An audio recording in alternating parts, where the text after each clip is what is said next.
샬롬 이목사입니다. 일주일 동안 평안하셨지요? 7월 22일 아침 묵상으로 성도님들을 만납니다. 1년 중 가장 무덥고 또 코로나의 재확산으로 염려가 되는 시기입니다. 쉽게 지쳐서 건강을 잃는 시기이기도 한데 하나님께서 모든 성도님들이 지치지 않고 건강을 잘 유지할 수 있는 능력을 주시기를 기도합니다. 지난 시간에는 교회 공동체 구성원들이 서로 뜨겁게 사랑하고 불평 없이 따뜻하게 대하는 것이 하나님 자녀로서의 태도라는 것을 나누었습니다.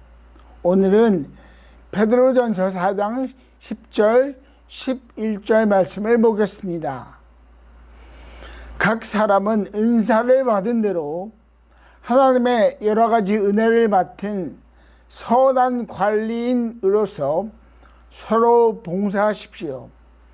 말을 하는 사람은 하나님의 말씀을 전파하는 사람답게 하고, 봉사하는 사람은 하나님께서 주시는 힘으로 봉사하는 사람답게 하십시오. 그리하면 하나님이 모든 일에 예수 그리스도로 말미암아 영광을 받으실 것입니다. 영광과 권세가 영원 무궁하도록 그에게 있습니다. 아멘. 신약 성경에는 은사라는 단어가 19번 나옵니다. 세번역 성경을 기준으로 한 것입니다. 그중 대부분이 사도 바울이 사용했습니다. 오늘 본문은 베드로가 은사에 대해서 언급한 것입니다. 베드로가 은사에 대해 이야기를 한 것은 이 본문이 유일합니다. 그렇다면 사도 바울이 언급한 은사와 베드로가 언급한 은사에 어떠한 공통점이 있을까요? 하나님으로부터 온 것이라는 것입니다. 은사라는 말 자체가 하나님으로부터 시작되었다는 것을 성경은 말합니다. 로마서 12장 6절입니다. 하나님께서 우리에게 주신 은혜를 따라 우리는 저마다 다른 신령한 선물을 가지고 있습니다. 은사는 선물입니다. 하나님으로부터 온 선물입니다. 은혜를 따라 주셨다는 것은 우리의 수고와 노력으로 인하여 은사를 얻은 것이 아니라는 것입니다. 전적으로 은혜입니다. 수고하지 않고도 받은 것이지요. 성경에는 많은 사람들의 이야기가 기록되어 있습니다. 그리고 그 이야기 속에 발견할 수 있는 것은 각 사람에게 은사가 있다는 것입니다. 창세기 4장에는 가인의 족보에 대해 기록하고 있는데요. 가인의 가문 중에 야발과 유발이라는 자를 소개합니다. 이들을 소개하면서 이들의 은사 역시 말하고 있습니다. 야발은 집 짐승을 치는 사람이었고, 유발은 수금을 타고 퉁소를 분 자였다라고 성경은 기록합니다. 다시 말하면 야발은 농사에 대한 은사가 있었다는 것이고, 유발은 음악에 대한 은사가 있었다는 것이죠. 하나님은 각 사람에게 은사를 주셨습니다. 그 이유가 있습니다. 그 은사를 하나님을 위하여 사용하라는 것입니다. 역대상 15장 16절에서 22절까지의 말씀을 보면 하나님을 위하여 각 사람에게 주어진 은사를 사용한 예가 기록되어 있습니다. 다윗 왕이 언약궤를 예루살렘으로 옮기려고 할 때 아론과 레위 지파 사람들이 그 일을 수행하였습니다. 그 중에 많은 사람은 하나님으로부터 받은 음악적 은사가 있었습니다. 그래서 그들은 악기를 연주하고 노래를 부릅니다. 단순히 즐거움을 위한 악기 노래와 연주가 아니었습니다. 하나님의 이름을 영광스럽게 하기 위해 드린 것입니다. 이러한 하나님의 은사는 신약시대, 즉 교회 시대에 이르러서는 예수님을 믿는 모든 자들을 향한 선물이 되었습니다. 고린도전서 12장을 읽어보면 하나님께서 모든 믿는 자에게 주신 선물이 무엇인가를 설명하고 있고, 그 이유를 14장 12절에서는 다음과 같이 기록합니다. 교회에 덕을 끼치도록, 교회 공동체를 온전히 세우기 위해서 주셨다는 것입니다.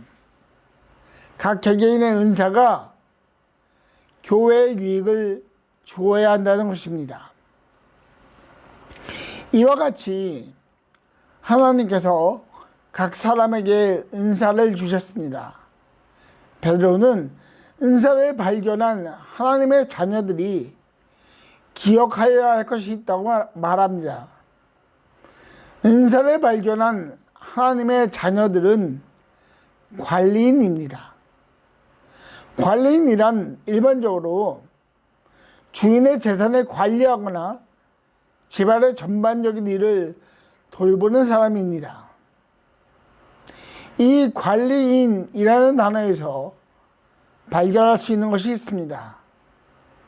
관리인은 주인이 아닙니다. 주인은 따로 있습니다. 관리인은 주인의 것을 잘 관리하고 활용하는 자였습니다.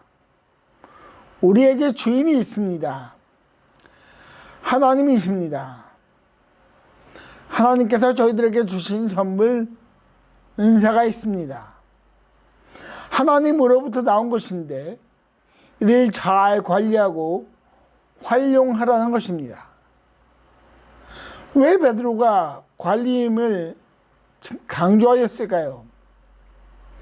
예수님을 믿는 사람들의 정체성에 대해 말하고 있는 것입니다.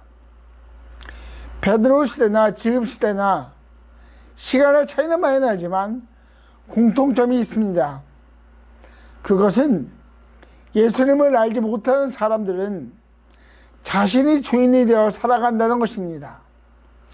자신의 방법대로, 생각대로 살아갑니다. 그러나 하나님의 자녀들은 다릅니다. 저희들은 예수님을 주님이라고 부릅니다.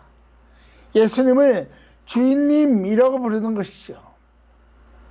그 이유가 있습니다. 예수님께서 이 땅에 오셔서 하신 일로 인해서입니다. 예수님은 십자가에서 죽으시고 장사 지내시고 부활하셨습니다. 그 부활로 인하여 죽음의 권세로부터 승리하셨습니다.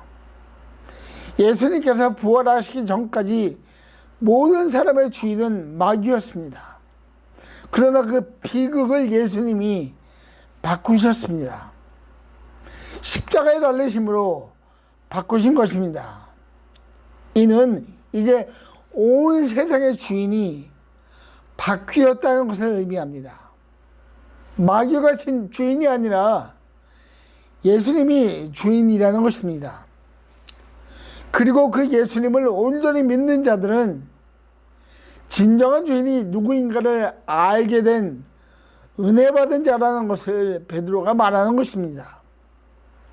그래서 모든 믿는 자들은 하나님의 종이라는 귀한 신분을 얻게 되는 것입니다. 하나님께서 은사를 주신 이유 중에 하나는 주님을 이해하고 의지하라는 것입니다. 은사 자체보다 더 중요한 것은 은사를 주신 하나님을 알라는 것입니다. 그리고 나에게 주신 은사를 잘 이해하고 활용하라는 것입니다. 만일 나에게 주어진 은사를 잘 모르겠다라고 하시는 분들이 있다면 주변 사람들에게 자신의 장점에 대해서 물어보시기 바랍니다. 주변 사람들이 말하는 한 사람의 장점이 바로 은사입니다. 각자의 은사를 확인하셨다면 선한 청지기의 마음으로 사용하십시오. 하나님을 위해 사용하십시오. 교회에 덕을 끼치기 위해 사용하십시오. 이는 하나님이 기뻐하시는 일입니다. 주어진 은사를 깨닫고 하나님을 위해 사용하기를 결단하는 모든 미랄교회 성도님들이 되시기를 예수님의 이름으로 축복합니다. 모든 그리스도인들은 은사를 가진 선한 관리인입니다.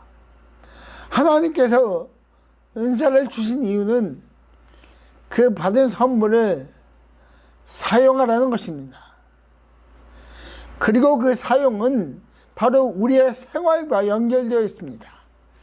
은사라는 것이 단지 영적인 부분에만 제한적이지 않다는 것입니다.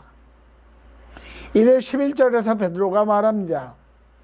말을 하는 사람은 하나님의 말씀을 전파하는 사람답게 하고 봉사하는 사람은 하나님께서 주시는 힘으로 봉사하는 사람답게 하십시오.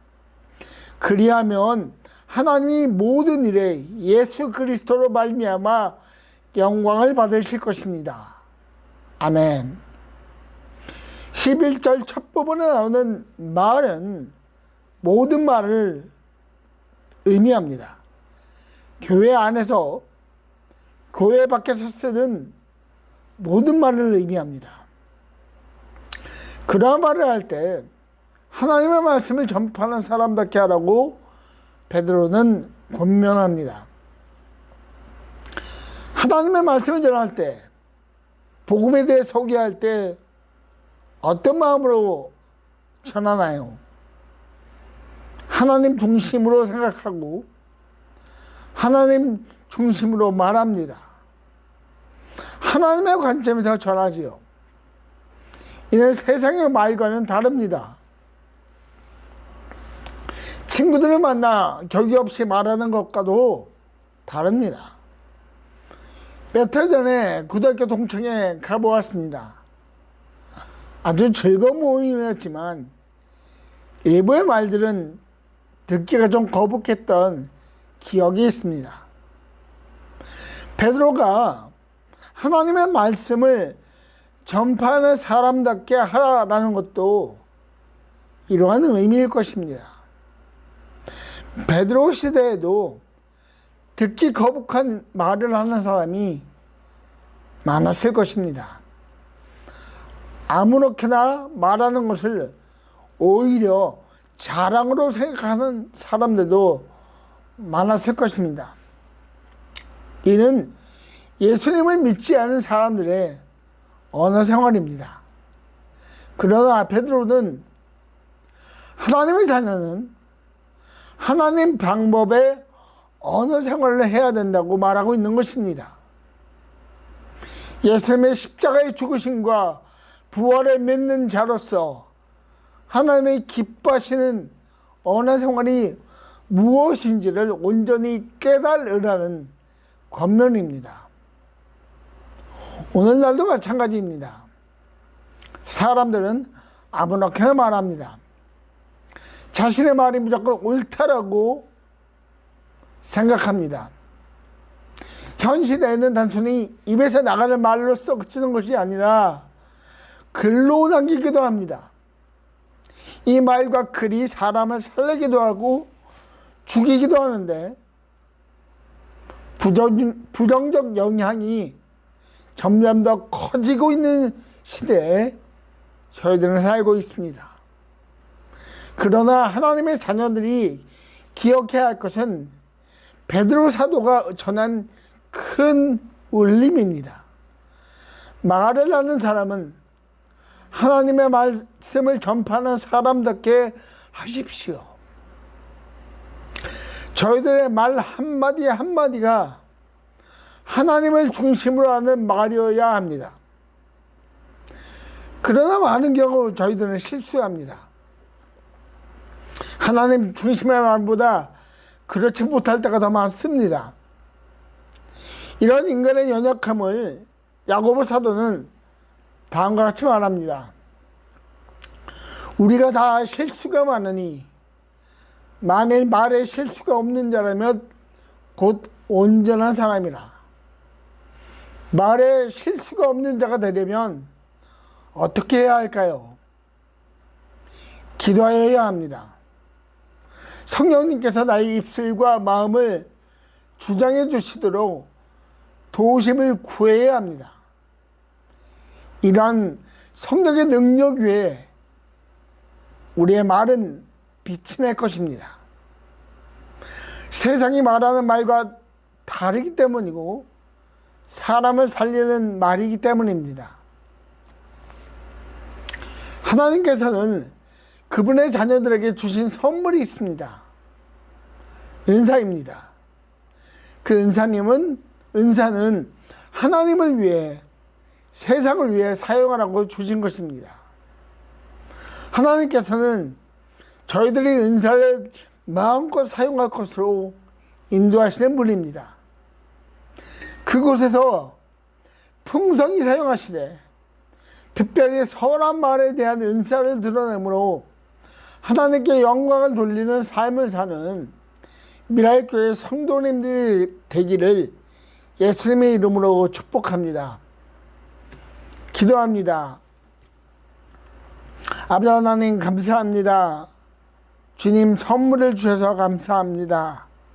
하나님이 우리가 이 선물을 잘 간직하고 또 세상 가운데 이 은사를, 이 선물을 잘 드러낼 수 있도록 저희들을 도와주시고 특별히 저희의 입술을 주장하여 주시고 마음을 주장하여 주시사 사람을 살리는 빛나는 말을 할 수 있는 그리스도인이 될 수 있도록 주님 저희들을 축복하여 주십시오. 감사합니다. 예수님의 이름으로 기도하였습니다. 아멘.